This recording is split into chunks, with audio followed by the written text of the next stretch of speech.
Hey y'all, welcome to Conversations with Pela. I am Pela. Today's show is brought to you by Utah Grown, who is the at the forefront of education concerning the Utah Medical Cannabis Program. If you are a potential patient and you are looking for information on how to participate in the Utah Medical Cannabis Program, you can go to utahgrown.co and see if you qualify with a see if you have a qualified medical condition. If you are a medical provider and you're looking for information for yourself, how you can participate, for your patients, how you can answer their questions, Utah Grown is that source for you. Source of information. Go to utahgrown.co to find out more. Let's get started. I wanted to say right off the bat, there is a fundraiser coming up this Saturday. It's called Evolution's Day One Block Party Fundraiser.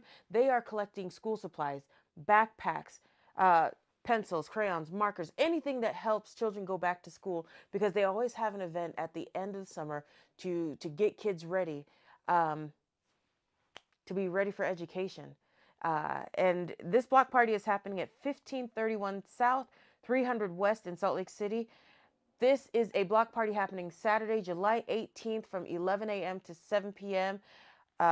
They say that walk-ins are welcome. I believe that there is going to be tattoos happening. So if you wanted to participate, drop off your donations, maybe get a flash tattoo, this is the one for you. Listen, this my favorite thing about this day one block party is that it doesn't matter how hard things are for anybody in the world.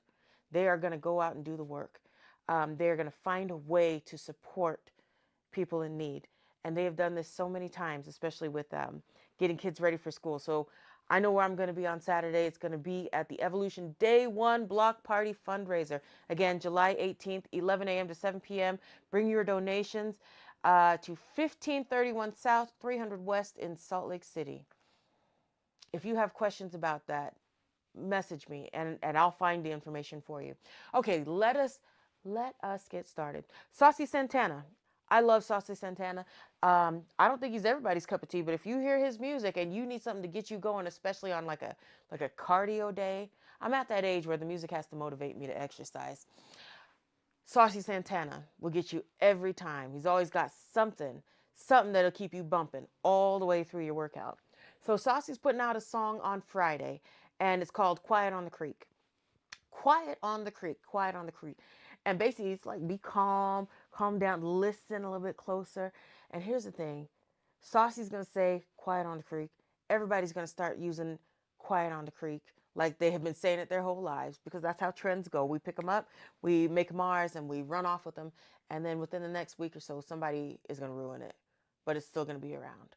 So I just thought I'd come to the interwebs and give you a grown up version, because I'm grown up and it's just an example from my life of what it means to be quiet on the creek.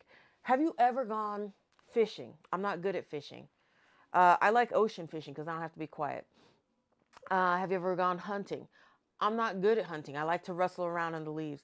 But all of those things require you to be quiet, to observe, to figure out the story of what's going on, right? And if you stay quiet long enough, reality or the truth will expose itself. So this is my grown-up version of Quiet on the Creek. It's not exciting, it's not fun, but stick with me. Years ago, there was a candidate who was running for political office, and I had the chance to interview them. Now, do I have a feeling that I've got this kind of influencer pool that I could change an election? No, but somebody asked me, "Hey, will you interview this person? They're running for office." And I said, "Sure." Now, I didn't know anything about this candidate. I didn't know what they stood for. I only knew what they were running for and the area they represented. So I'm just asking general questions, just saying, "Okay, tell me about this, tell me about that." And they already have their talking points ready. And at one point, this candidate had said, I was listening and I was like, everything that you are saying is in line with a different constituency than the one that you have. Everything that you're saying makes sense if these people that you want to represent have these things, but they don't. They have these things instead. And the candidate kept talking about, this is where it all started to go south.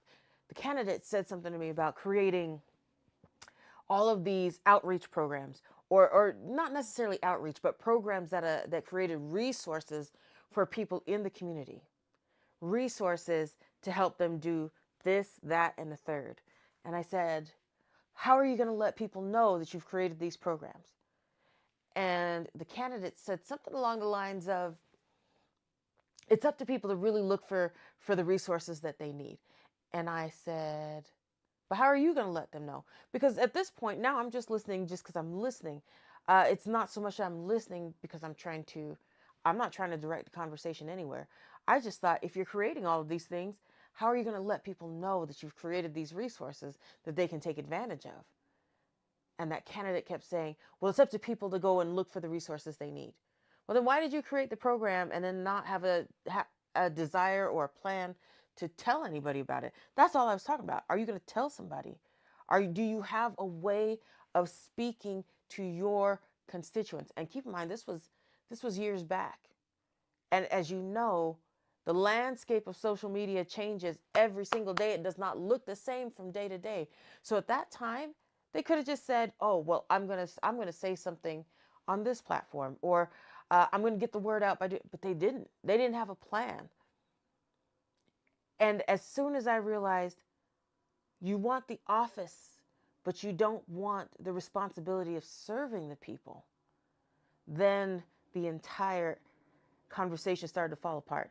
Not because it wasn't because like I'm any level of like amazing. It's because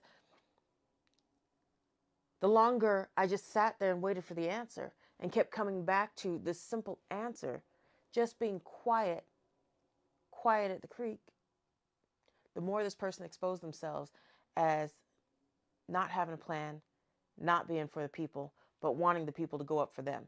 And do I feel like I'm the reason they lost the election? No. I don't have any kind of influence on that level. In fact, right now I'm only talking to about 2 or 3 of you. However, I feel like what happened is that candidate ran their campaign the same way they showed up for that interview. Unprepared, without a plan, not just for their campaign, but also for their true candidacy and if they're elected. And I think people heard it. And the person who did win the seat was a fantastic candidate. Um, I met that person at a bar. That person, and they were doing it was a fundraiser for the party, right? I just happened to be there, and I met the person who won that election. And I asked very simple questions, and every single question they had an answer to. And by the way, I followed their career, and everything that they promised to do, they worked on. They worked on. Whether the promise came all the way through like they had intended, they made the effort to get towards that. But the exposure of that this other candidate I had interviewed was so ill prepared and was not there. You ever get yourself around people who want you to go up for them, but they're not going to support you in return? What do you do with that? That's what this person exposed for themselves. That's what it meant in my world as a grown folk to be quiet at the creek. You sit still for a minute and the truth exposes itself. Okay, I got to go to work. You probably got to go to work too. Catch you on the flip side.